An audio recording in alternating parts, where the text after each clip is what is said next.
Pasado na rin ang inaugurasyon ni Vice President-elect Leni Robredo sa Quezon City Reception House bukas. Ito ang unang beses sa ating kasaysayan na magkahiwalay na idaraos ang inaugurasyon ng Presidente at ng Vice-Presidente. May report si Maki Pulido. Alas 6 ng umaga, abala na sa last-minute preparation sa Quezon City Reception House.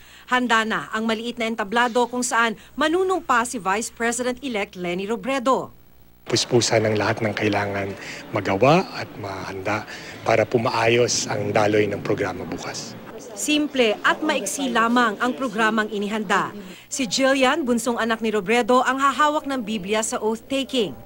Manunumpa si Robredo sa harap ni Barangay Chairman Ronaldo Coner ng Barangay Punta, Tarawal, Calabanga, Camarines Sur. Ang pinakamaliit, pinakamalayo at pinakamahirap daw sa mga barangay sa distrito ni Robredo nung siya'y congresswoman pa. Magkaroon siguro ng pagbabago yun kasi kung yung sinasabi niya na yung uunahin yung mga nasa laylayan, siguro isa na ako doon.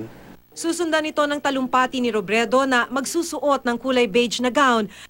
Nasa 300 ang imbitadong bisita. Inaasahang darating sina Chris Aquino at Mar Rojas, pero ang panauhing pandangal ay ang ina ni Robredo na si Salvacion Herona.